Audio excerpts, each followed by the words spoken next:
अजमेर से बड़ी खबर है। फर्जी प्रमाण पत्र के जरिए सरकारी नौकरी लेने के मामले में अपडेट आया है। पुलिस ने स्टेनोग्राफर के बाद ई मित्र संचालक को भी गिरफ्तार कर लिया है। पूछताछ में नागौर निवासी ई मित्र संचालक रामनिवास गिरफ्तार हुआ। आरोपी ने 2019 में तैयार करवाया था फर्जी प्रमाण पत्र। ई मित्र संचालक ने इस काम के बदले में 20,000 रुपए लिए थे।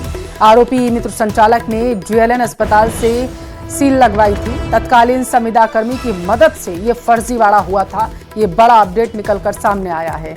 देखिए, स्टेनोग्राफर अरुण शर्मा को पहले ही गिरफ्तार कर लिया जा चुका है। पुलिस ने संविदा कर्मी को भी डिटेन किया है। तफ्तीश लगातार जारी है इस पूरे मामले में।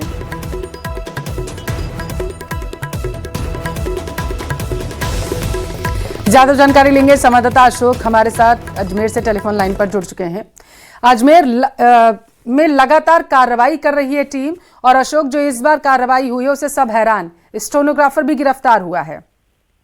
जी बिल्कुल, ये पहला मामला है। स्टेनोग्राफर के बाद ई मित्र संचालक जो है वो गिरफ्तार हुआ है। आरपीएससी की ओर से लगातार जो है इस पर निगरानी रखी जा रही है। दस्तावेजों की जांच के बाद किस तरह की गड़बड़ियां हैं, किस तरह से फर्जी दस्तावेज जो है वो बनाकर जो है नौकरी पाने का जो सिलसिला है उस पर जो है अब लगाम लगाने के लिए आरपीएससी की ओर से लगातार इस तरह की कार्रवाई यहाँ पर की गई है।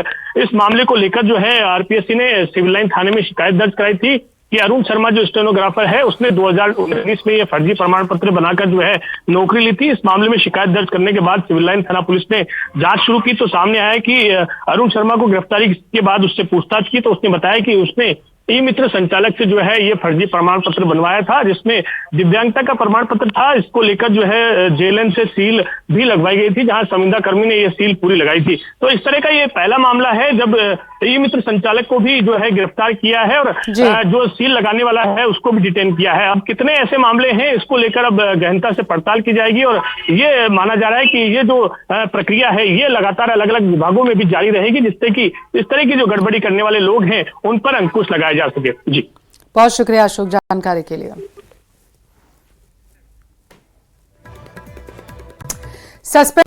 कोटा में पेयजल संकट से लोग परेशान हैं। रघुनाथपुरा गांव के लोगों ने चेचट गोविंदा मार्ग को पूरी तरीके से जाम कर दिया। गांव में बनी पानी की टंकी से पानी की सप्लाई नहीं हो पा रही है। गांव में पानी के टैंकर से गांव में सप्लाई होती है। बताया जा रहा है कि अब उस सप्लाई को भी बंद कर दिया गया। गुस्साई महिलाओं के साथ खाली बर्तन लेकर सड़कों पर ग्रामीण उतर आए हैं। उनकी तरफ से मांग की जा रही है कि पेयजल आपूर्ति जो बाधित हो रही है उसे दुरुस्त किया जाए, उसे सुचारू किया जाए। देखिए, बड़ी संख्या में महिलाएं सड़क पर बैठी हुई हैं खाली बर्तन लेकर के। उनकी तरफ से मांग की जा रही है कि उनकी जो समस्या है, मूलभूत समस्या ये जो है पानी की, इस समस्या का निराकरण जो है वो प्रशासन करे। रघुनाथपुरा गांव की घटना है। हमने पानी के लिए लगा रखा है, क्योंकि हमें जो 2 साल से हो गए, पहले सिंचाई विभाग वालों ने हमारे टैंकर चालू कर रखे थे, अब धीरे धीरे टैंकर भी बंद कर दिए। बिल्कुल नल की व्यवस्था नहीं है हमारे यहाँ, मतलब बिल्कुल भी पानी की ये नहीं है हमारे यहाँ। तो इसलिए 2 साल से भी अधिक हो गए। कभी बोलते हम 15 दिन में लाइन चालू कर रहे, कभी बोल रहे हम 8 दिन में चालू कर रहे। तो चालू करो, जब करो, मगर अभी टैंकर तो चालू करो। कोटा के महावीर नगर थाना क्षेत्र में अज्ञात बदमाश घर के अंदर घुसकर चंद मिनटों में ही खाली गैस सिलेंडर चुराने की वारदात को अंजाम देकर फरार हो गए हैं। पीड़ित जयेश ने बुधवार रात को बदमाश मेन गेट से अंदर घुसा ये बताया और सीढ़ियों के नीचे रखा खाली सिलेंडर उठा लिया है। बदमाश स्कूटी पर सिलेंडर लेकर फरार हुआ, जिसे पड़ोसियों ने देखा, लेकिन पहले परिचित समझा उन्होंने। बाद में आसपास लगे सीसीटीवी खंगाले गए, जिनमें चोर कैद हुआ है। हालांकि चेहरा, स्कूटी नंबर साफ नहीं है। पीड़ित ने थाने में शिकायत दी। 2 महीने पहले आटे का कट्टा चोरी हो गया था, और आज भी हमारे घर से सिलेंडर चोरी हो गया है LPG का, जो कि कोई अज्ञात व्यक्ति उठा के ले गया है। और पड़ोस के CCTV कैमरे में देखने पता चला कि वो इलेक्ट्रिक स्कूटी लेकर आया था और उसी को उठा के ले गया है। इस तरह की घटनाएँ अक्सर होती हो रही है, और हमारे पड़ोस में भी आटे के कट्टे, सिलेंडर, इस तरह की घटना की चोरी की वारदातें बढ़ती जा रही है। प्रशासन के खिलाफ तुरंत कार्रवाई करनी चाहिए। केकड़ी में राजकीय जिला अस्पताल के मेन गेट के पास जलदाय विभाग की बड़ी लापरवाही सामने आई। जलदाय विभाग की पाइपलाइन के पास लंबे समय से मौजूद गहरा गड्ढा आए दिन हादसों का शिकार होता है। लेकिन अधिकारी अब तक नींद में सोए हैं। केकड़ी दौरे पर पहुंचे संभागीय आयुक्त शक्ति सिंह राठौर ने जिला चिकित्सालय का निरीक्षण किया है। निरीक्षण के दौरान जैसे ही उनकी नजर मुख्य द्वार के पास बने गहरे गड्ढे पर पड़ी, उन्होंने इस पर कड़ी नाराजगी जताई।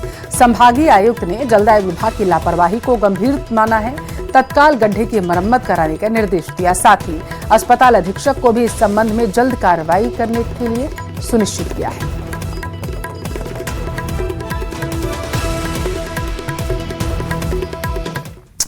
कोटा संभाग के सबसे बड़े न्यू मेडिकल कॉलेज अस्पताल में मरीजों के लिए परेशानी का नया दौर शुरू हो गया है। अस्पताल की सीटी स्कैन मशीन अक्सर खराब रहती है, जिससे मरीज और उनके परिजनों को अस्पताल आकर जांच करवानी पड़ रही है एमबीएस अस्पताल में। लेकिन एमबीएस अस्पताल में न्यू मेडिकल कॉलेज की पर्ची पर सीटी स्कैन ही नहीं हो रहा। मरीजों को नई पर्ची बनवाने और अतिरिक्त झंझट झेलने पड़ रहे हैं। ज्यादा लोड और प्रशासनिक लापरवाही के चलते यह समस्या लगातार बनी है।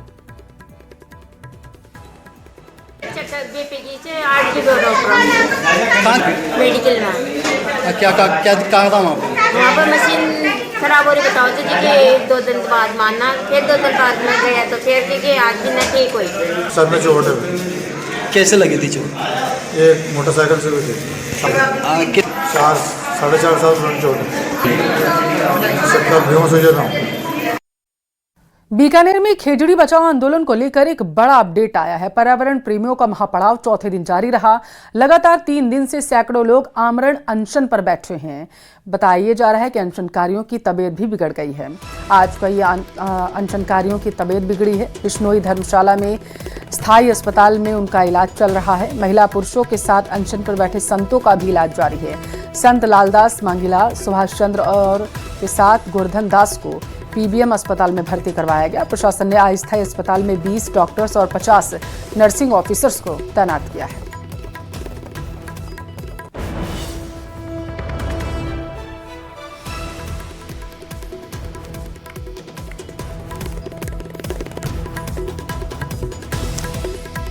देखिए, खेजड़ी बचाओ आंदोलन को लेकर के लगातार प्रदर्शनकारी जो हैं वो धरने पर बैठे हुए हैं। उनकी तरफ से मांग की जा रही है कि इस पर एक कानून लाया जाए बाकायदा और उसे धरातल पर भी उतारा जाए। आमरण अनशन पर जो है प्रदर्शनकारी चले गए हैं, जिससे बीते दिन भी कुछ लोगों की तबीयत खराब हुई थी और आज भी कुछ तस्वीरें ऐसी आई हैं।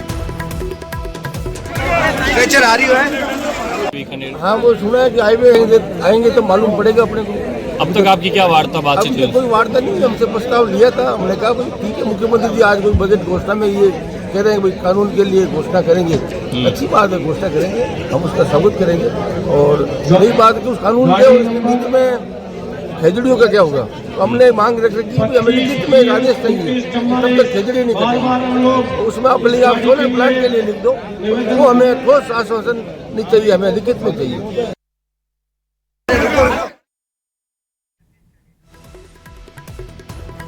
और देखिए, बिश्नोई धर्मशाला में संचालित अस्पताल में फिलहाल के लिए इलाज चल रहा है। आमरण अनशन पर बैठे क्योंकि कुछ अनशनकारियों की तबीयत अचानक बिगड़ गई थी और यही वजह है कि पासी में जहां पर आंदोलन किया जा रहा है प्रदर्शनकारियों की तरफ से, उसी के पास में एक अस्थायी अस्पताल बनाया गया है, जिसमें 50 नर्सिंग कर्मचारी भी प्रशासन की तरफ से लगा दिए गए हैं, ताकि किसी भी तरीके की अगर समस्या प्रदर्शनकारियों को आती है तो उन्हें तुरंत निजात दिलाया जा सके।